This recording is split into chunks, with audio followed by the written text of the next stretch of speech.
Hello everyone, this is Dr. Mike Cho, physical therapist. Hey, I'm here with Sierra. She's an occupational therapist. She's also one of the lead person at the AOTA PAC. She's also one of the organizers here. So Sierra, can you please tell us again who you are? What do you do and what is up with the AOTA PAC? So my name is Sierra. I'm an occupational therapist with Stillwater Medical Center Home Health. I've been in home health for 10 years. I got very interested in 2021 with legislation when OT was finally allowed to open Oasis Startup Cares, and realized that that initial assessment was pretty much my whole OT eval, and we were just now being allowed to do it. So ended up getting really involved, and within like a 2-month period went from not being involved in my state or national association to being the Oklahoma representative to AOTA, part of AOT PAC ambassadors, and speaking one-on-one with lobbyists with AOTA, specifically on making OT a qualifying service within home health. So now I've been an AOT PAC ambassador. This is now my 3rd year. So I'm very passionate. I talk to almost every single one of our our reps, but also all of our OT and OTA programs within the state on the benefits of us being a member and why it's important to advocate for our profession, to maintain access and to gain further access. For me, it was something where I got frustrated with this. I couldn't, I'm still not able to really market in Medicare Part A home health for just OT, because then physicians start saying like, oh, I'm going to refer you to OT for home health just for OT, and then we have to be like, gotta order another profession too. So just trying to get that, because I was like, there's no reason. Home is the best place for OT to address everything. So I'm excited that in January we did get the Home Health Accessibility Act introduced in the House. I saw that, so that will make us a qualifying service. How about the Empower Act? Yes, and so I'm really excited about that one with the cuts to Part B. Has been another big thing. I know AOTA, APTA, and ASHA have come together on that one.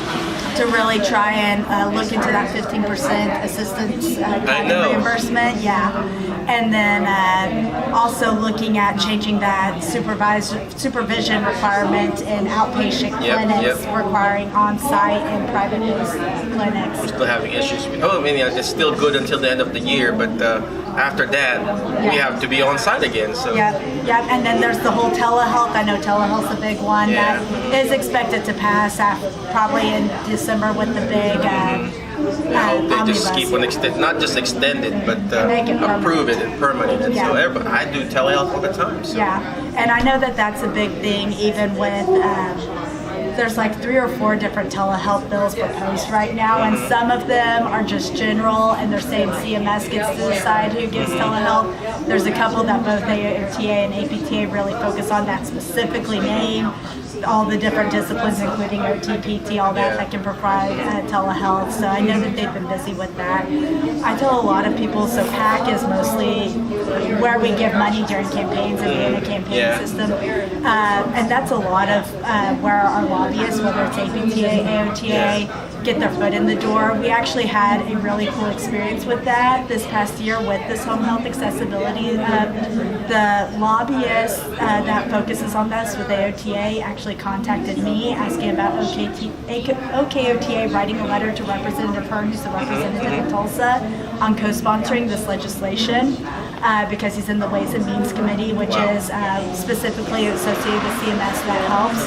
So I wrote a letter with OKOTA signature and everything on there, asking them. So the lobbyist was able to meet with his staffers with that, met with them several times. Representative Hearn decided not to co-sponsor. He was already co-sponsoring 6 other bills, but they connected him with Representative Smucker in Pennsylvania, and they got their foot in the door because they gave money to Representative Hearn's campaign 2 years ago.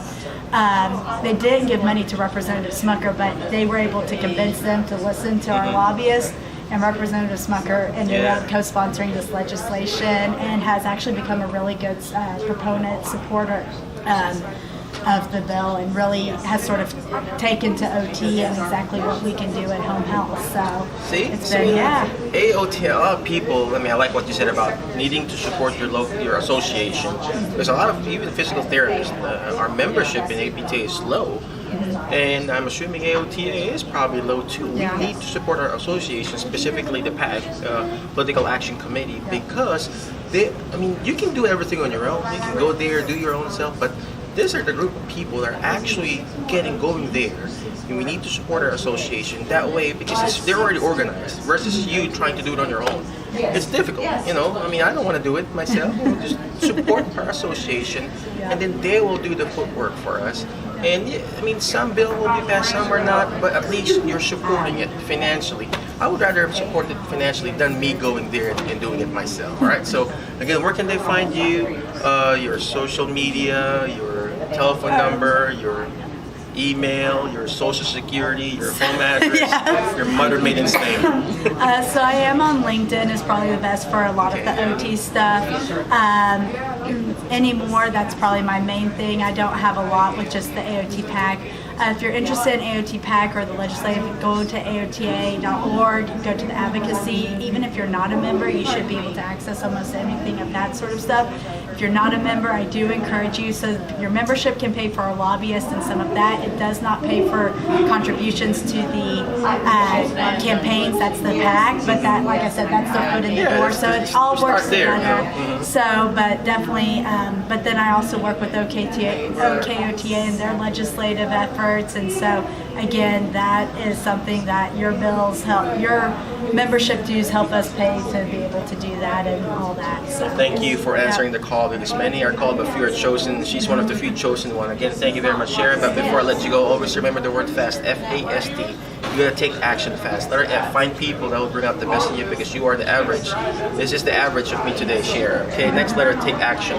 All this stuff that we're doing is not going to do me good. It's not going to share good if you don't take action. That's the reason, AOTA PAC is, Political Action Committee. You got to take action, right? You can be political, you can have a committee, but if you don't take action, it's not going to do you good, right? Next letter is letter S, share, subscribe, share their advocacy, the Power Act. Go to AOTA, APTA websites, sign and email those stuff, those petitions.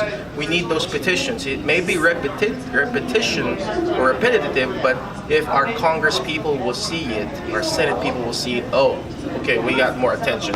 So you go to their website. Last is the letter T, you teach it. Why? Because when you forget, we see, you remember when you're actually teaching it. It's like Martha Sharon's doing. She's actually teaching in the school.